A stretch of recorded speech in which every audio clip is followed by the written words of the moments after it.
Hi bro, hi sir, price lot. பிரச்சனையா bro? என்ன பிரச்சனை? சிஸ்டர் உங்களையும் தான், என்ன பிரச்சனை சொல்லுங்க, முடிச்சிடலாம் அப்படின்னு சொல்லி நான் இல்லைங்க, நம்ம ஆண்டவர். ஆண்டவரோட ரவுடிசம்லாம் பார்த்துருக்கீங்களா? வேற லெவலில் இருக்கும். உங்ககிட்ட யாருன்னா ரவுடிசம் பண்ணுறாங்களா, இல்லை பிரச்சனை பண்ணுறாங்களா, கம்முன்னு வீட்டுக்கு வந்து ரூமில் முட்டி போட்டு இந்த வார்த்தையை வச்சு ஜெபம் பண்ணுங்க. ஆண்டவர் இங்கே ஒருத்தருக்கு அப்படி தான் பண்ணியிருக்காரு.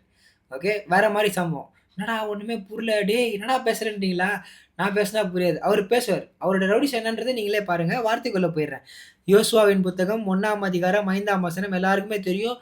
நீங்க பிரதர், நீங்க தான் சிஸ்டர், பிரதர் சொல்றேன்னு தள்ளுற போறீங்க, உங்களையும் தான். நீங்கள் உயிரோடு இருக்கும், அதாவது நீன்னு சொல்றாரு அவர். ஆண்டவர் அப்படிதானே சொல்லுவாரு, நீங்கள்னு மரியாதைனால. என் புள்ள நீ நீ உயிரோடு இருக்கும் நாளெல்லாம் ஒருவனும் உனக்கு முன்பாக எதிர்த்து நிற்பதில்லை.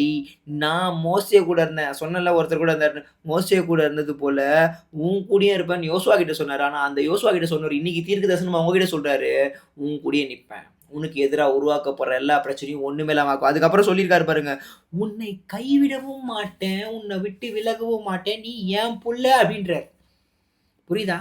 இந்த மாதிரி ரவுடி சார் என்ன பண்ணுவாங்களா? உங்ககிட்ட யாருன்னா வந்து ரவுடிங்க முறைக்கிறாங்கன்னா ஒண்ணுமே இல்லை. எங்க அப்பா இருக்கிறாரு, ஒரே நிமிஷம் வெயிட் பண்ணுன்னு சொல்லிட்டு அவங்கள பேச விட்டு வீட்டுக்கு வந்து முட்டியை போட்டிங்கன்னு வச்சுக்கோங்களேன், மூச்சு தங்குற ஓட விடுவார். அதாவது மூளையால முடியாது, முட்டியால முடியும். புரியுதா? பொருளா திரும்ப கேட்க ரொம்ப தெளிவா புரியும். நான் பேசுறது கொஞ்சம் நகைச்சுவா இருக்கும். இதுதான் உண்மை. இன்னைக்கு என்னுடைய வாழ்க்கையில ஆண்டவர் அநேக அற்புதமான காரியங்களை பண்ணிட்டு இருக்காங்க. எனக்கு விரோதமா உருவாக்கப்படுற ஆயுதங்கள், கண்ணுக்கு தெரியாம உருவாக்கப்படுற எல்லா ஆயுதங்களும் மதமாகிட்டு இருக்கு.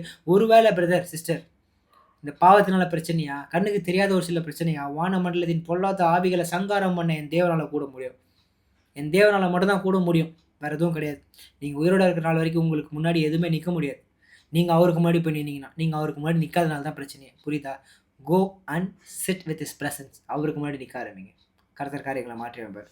அதுக்கப்புறம் நான் எதுவும் சொல்ல தேவையில்ல. நீங்க 4 பேருக்கு சொல்ல ஆரம்பிச்சிருங்க ஆண்டவரை பத்தி. ஒரு சின்ன ஜெபம் பண்ணிட்டா, அன்பின் தேவனே, அப்பா இந்த நாளுக்காக நன்றி செலுத்துறேன். இந்த நாள்ல இந்த வார்த்தையை உங்க அன்பு மகன் மகள் கேட்டதுக்காக நன்றி செலுத்துறேன். இவங்களுடைய வாழ்க்கையில இவர்களை புரட்டி போட்டு கொண்டிருக்க எல்லா பிரச்சனைகளும் அவர்களுக்கு சாதகமாய் மாறப்போவதற்காக நன்றி. இவர்களுக்கு விரோதமாய் எதிராய் உருவாக்கப்படுற ஆயுதங்கள் வாய்க்காத போகட்டும். இவர்கள் உயிரோடு இருக்கும் நாள் வரைக்கும் நீங்க இவங்க கூட இருக்கீங்கன்றது அவங்களுக்கு ஒரு நாள் தெரியல.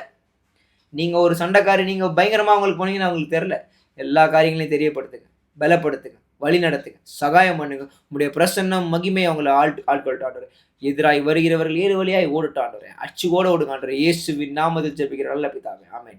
ஆண்டவரே ப்ரொடெக்ட் பண்ணிக்கோங்க. அவ்வளவுதான், முடிஞ்சு போய் சிம்பிள். அச்சு ஓட விடுவாரு, அதான் சொல்லிட்டாரு. அப்புறம் என்ன ஏன் கவலைப்படுறீங்க? ஆமேன் போட்டு ஜாலியாக போயிட்டு முட்டி அவர்கிட்ட போட மறந்துடாதீங்க. என்ன விட்டுறாதீங்க. நான் சும்மா ஒரு வசனத்தை பிரசங்கம் பண்ணிட்டு போயிட்டேன், ஆண்டவர் சொன்னாரு பேசிட்டு போயிட்டேன். நீங்க போய் அவர்கிட்ட பேசுங்க, அவர் பேசுறது கேளுங்க. இதாங்க வார்த்தை, வாழ்க்கையே இதுதான். ஓகே, வரட்டா? God bless you, love you.